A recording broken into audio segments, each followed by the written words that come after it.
That's Space Force. That's the Space Force, yeah. That's the beginning of Space Force. That's right. Trump is toast.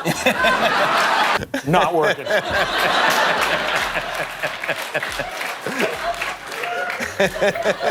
Oh, they got you coming and going, man. You know what I mean? You won't believe what Jim Carrey said that made Trump lose his mind on national television.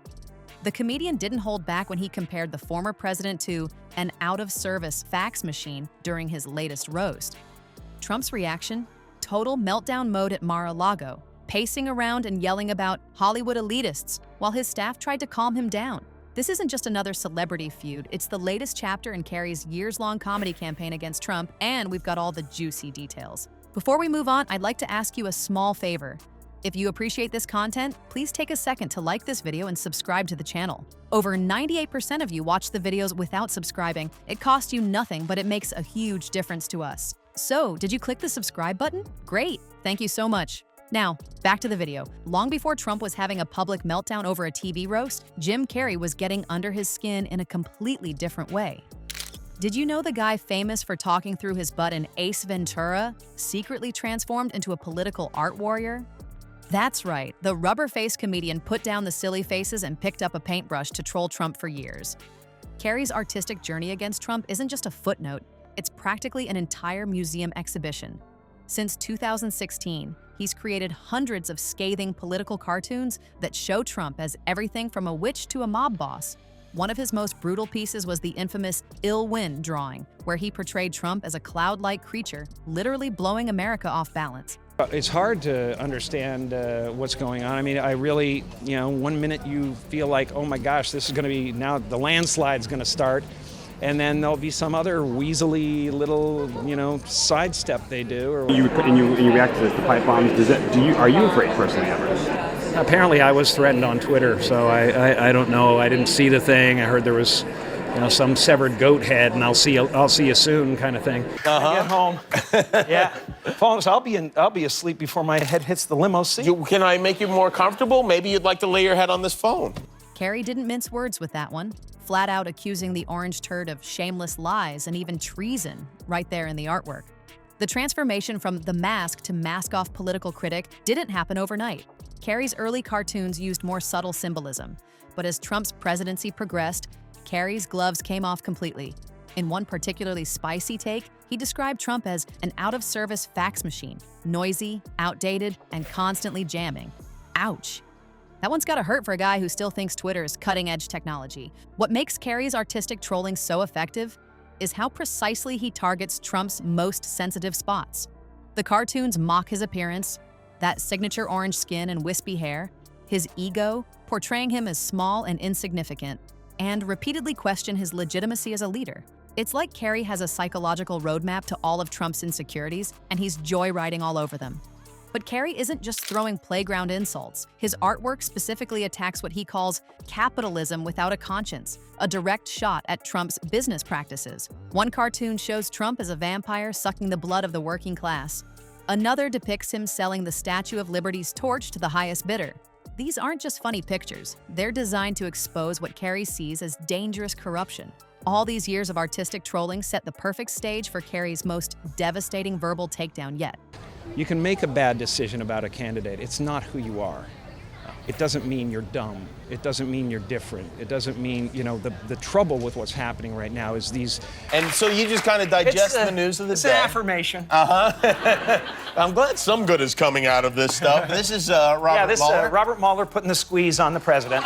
This administration is a rabid dog, and it's turning us upside down. And as far as I'm concerned, it's as obvious as the nose on your face. During his recent TV appearance, he compared Grumpy Trumpy to the worst evils of the American right wing: hatred of immigrants, contempt for truth, greed, and abuse of power. After years of building his case through art, Carrey delivered the final blow with words that cut straight to the bone. If you think artists are the sensitive ones, wait until you see how the world's most powerful man-baby reacted to being roasted. When Carrey's verbal jabs landed, Trump didn't just get mad, he went full nuclear meltdown mode. Sources close to the president reported him stomping around Mar-a-Lago like a child who just found out McDonald's discontinued his favorite Happy Meal toy. ranting to anyone unfortunate enough to be within earshot about those Hollywood elitists who just don't understand his very stable genius. Trump's public response wasn't exactly a masterclass in presidential dignity.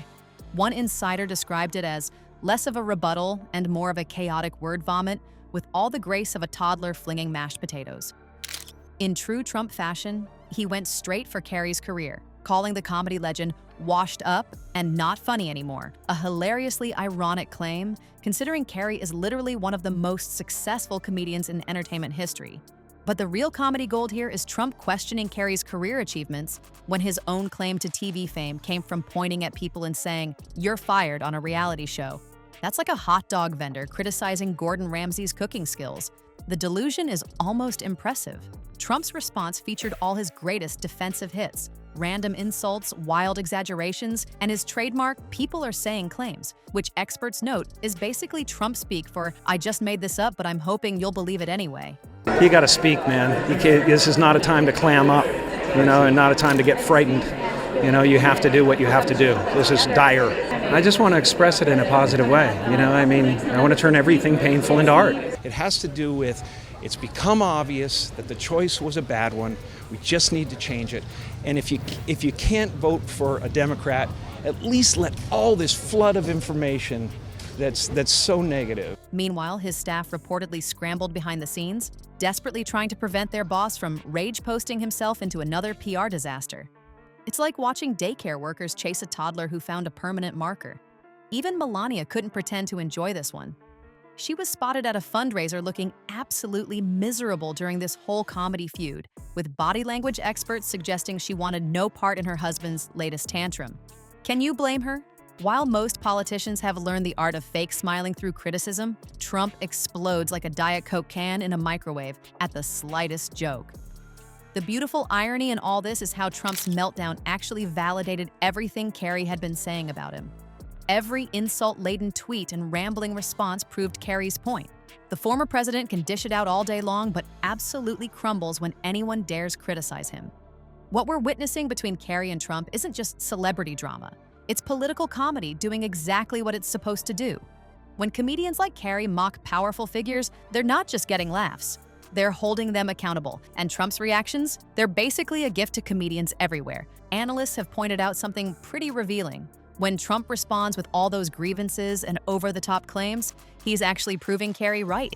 It's like watching someone yell, "I'm not angry," while throwing furniture across the room.